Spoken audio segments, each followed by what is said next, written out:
요즘 전기차로 많이 넘어간다고 하죠. 그런데 넘어가는 중간에 과정, 연결고리 이렇게 말할 만한 게 있습니다. 이걸 보면 알 수 있습니다. 이게 하이브리드 판매량만 집계해 본 건데 소렌토는 올해 1분기에 전체 판매량이 15,300대 정도였거든요. 이 중 하이브리드 판매량이 무려 11,200대 수준이었습니다. 스포티지는 13,000대가 팔렸는데 그중 3,680대 정도가 하이브리드였고 투싼은 9,000대 중에 2,200대가 하이브리드였습니다. 여기에 디젤 판매량을 붙여볼까요? 소렌토는 고작 1,350대 수준에 불과했고요. 스포티지도 겨우 1,540대, 투싼도 1,420대 정도였습니다. SUV 하면 디젤이 있고 원래 디젤 판매량이 압도적이었잖아요. 그런데 이제는 디젤과 하이브리드라는 선택지가 있는 경우라면 하이브리드가 주력 모델이 되고 있다는 거죠. 그래서 흔히 디젤차의 몰락이라고 표현하기도 하는데 진짜 그럴까요? 디젤차를 사는 순간 디젤차는 이제 사는 순간 후회한다는 말도 나옵니다. 만약 그렇다면 디젤차는 언제부터 사면 안 되고 지금 타는 사람들은 어떻게 타는 건지, 반대로 영향이 별로 없다면 왜 없는 건지, 오늘은 디젤차에 대한 내용을 간단하게 총정리해 보겠습니다.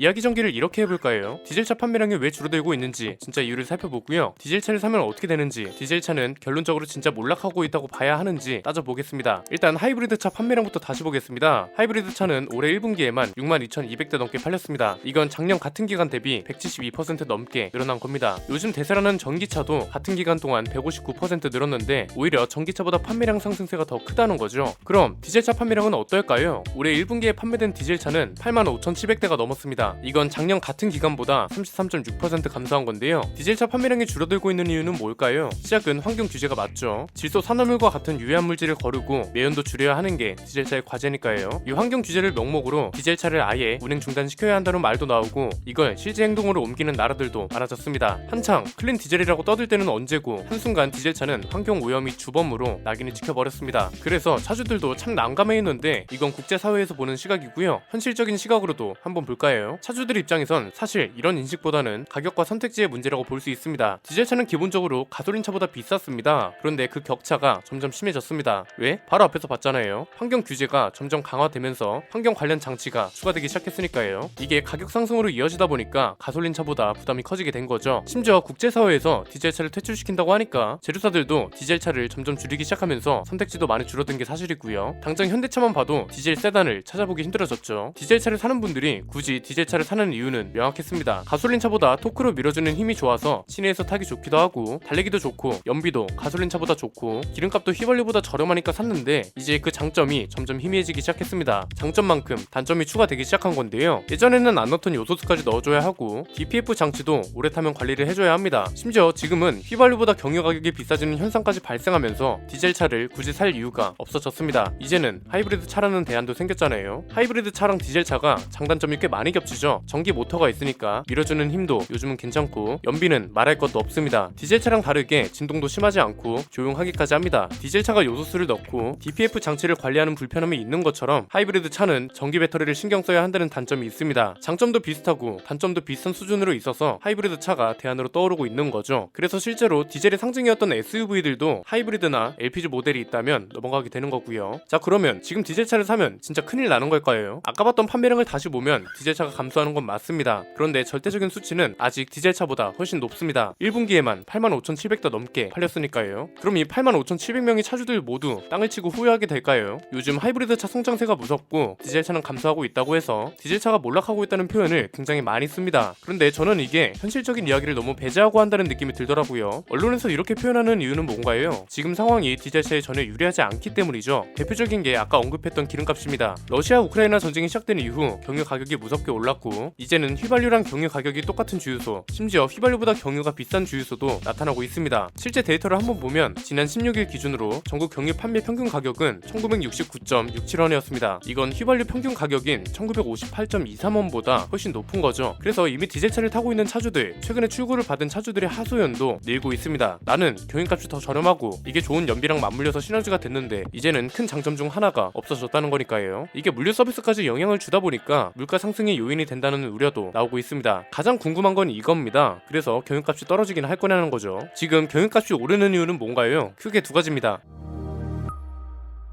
첫 번째는 러시아 우크라이나 사태로 인한 석유 제품 수급난입니다. 유럽의 경유 수입이 60%를 러시아에 의존하고 있었습니다. 그런데 러시아 상황이 안정적이지 않고 심지어 러시아 석유 제품에 대한 제재까지 더해진 상황입니다. 수요는 그대로거나 많은데 공급이 부족하고 불안정하니까 이게 가격 상승으로 이어진 거죠. 국제 석유 시장에서도 휘발유보다 경유 가격 오름세가 더 컸습니다. 5월 첫째 주 기준으로 국제 휘발유 가격은 올해 초 대비 50.1%가 올랐는데 경유 가격은 75.6%가 올랐습니다. 두 번째는 수요 예측 실패입니다. 코로나 때문에 자동차 이동량이 감소할 거라고 예측했는데 정작 물류 서비스와 배달 서비스 수요 증가로 경유 수요가 늘어났습니다. 트럭은 거의 다 디젤 엔진을 쓰니까 당연하죠. 우리나라만 봐도 디젤 트럭 아닌 걸 찾아보기 힘들잖아요. 이건 유럽도 마찬가지고요. 그런데 이건 반대로 말하면 러시아 우크라이나 사태가 잠잠해지고 수요와 공급도 다시 안정적인 상태로 바뀌면 경유 가격은 다시 떨어질 수밖에 없다는 소리이기도 합니다. 이미 우리나라에서도 경유 가격이 휘발유 가격을 추월했던 적이 지금 말고도 있었습니다. 지금으로부터 14년 전에 비슷한 일이 있었는데요. 이때도 경유 가격이 가파르게 상승하면서